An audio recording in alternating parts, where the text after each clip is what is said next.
अब बहुत सारे लोगों को ये प्रॉब्लम आ रही है। मुझे भी पहले काफ़ी देर तक ये समझ में नहीं आ रहा था कि ये रेफरेंस नंबर तो जनरेट हो गया है, लेकिन अब मैं इसकी पेमेंट कैसे करूँ। इस पर क्लिक करेंगे तो आपको दो ऑप्शंस मिलेंगे, वन इज़ स्टेट एंड दूसरा होगा सोशल सिक्योरिटी। आप hello everyone, welcome to my YouTube channel. दोस्तों, आज आपके लिए एक और नई जानकारी लेके आए हैं। जिन लोगों को AIMA से ईमेल आ चुकी है उनको मैनी कॉन्ग्रेचुलेशंस, और जिनको नहीं आई है उनको बहुत जल्दी ईमेल आ जाएगी गाइस। इस बार इन्होंने भी बहुत आई थिंक ऑलमोस्ट 6 मंथ्स की जो पेंडिंग्स फाइल थी उन सब की ईमेल्स इन्होंने ऑलरेडी भेज दी है। सो गाइस, आज मैं इस वीडियो में आप लोगों को कुछ ईमेल के बारे में बताने वाला हूँ।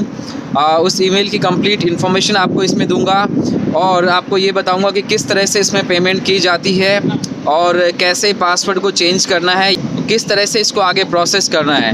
सो गाइस, मुझे भी ईमेल आ चुकी है जैसा मैंने कल आप लोगों को बताया था, और सबसे पहले मैंने यूट्यूब पे आपके सामने एक प्रूफ डाला था कि ये ईमेल फेक नहीं है, और सबसे पहले मैंने ही ये कंफर्म करके आप लोगों को बताया था कि ये ईमेल जेन्युइन है।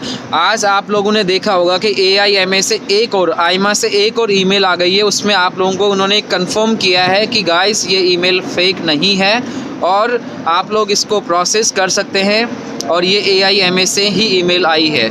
सो गाइस, सबसे पहले मैंने भी पेमेंट कर दी है जैसा मैंने कल आप लोगों को बताया था कि मैं पेमेंट करने वाला हूं। सो मैंने अपनी आईमा की पेमेंट कर दी है। सो गाइस, सबसे पहले आप ईमेल को जो इंग्लिश वर्जन है आप उसको अच्छे से रीड कीजिए, और उसके अंदर आपको इंस्ट्रक्शंस दे रखे हैं जिसमें आप generate a reference number for the payment वहाँ पर क्लिक करना है।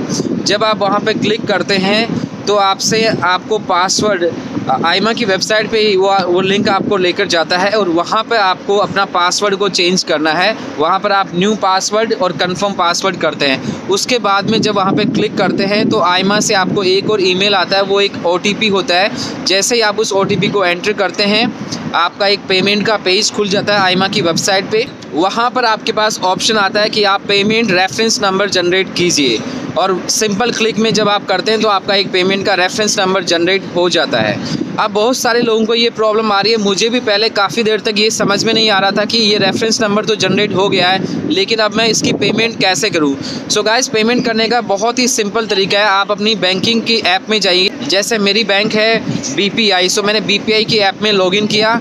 वहाँ पर ऑप्शन आता है पे का। जब आप पे पे क्लिक करते हैं तो आपको एक ऑप्शन मिलेगा स्टेट एंड सोशल, उस पर आपको क्लिक करना है।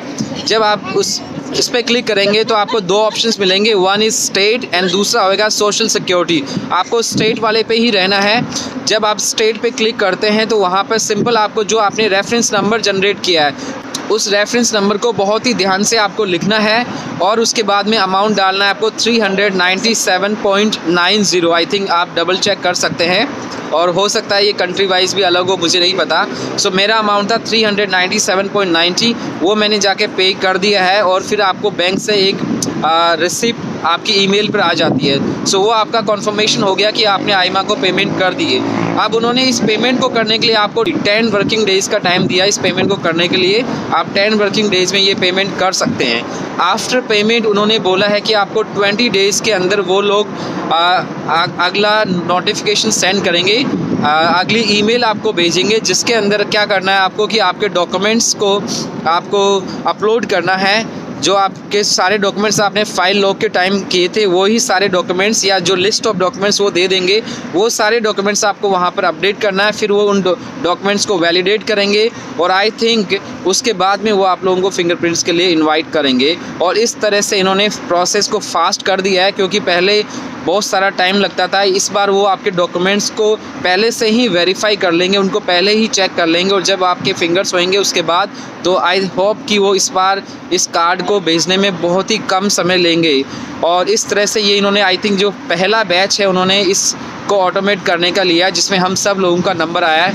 बहुत सारे लोगों को इस बार ईमेल मिल चुकी है। सो आप इसी तरह से इस प्रोसेस को फॉलो कीजिए।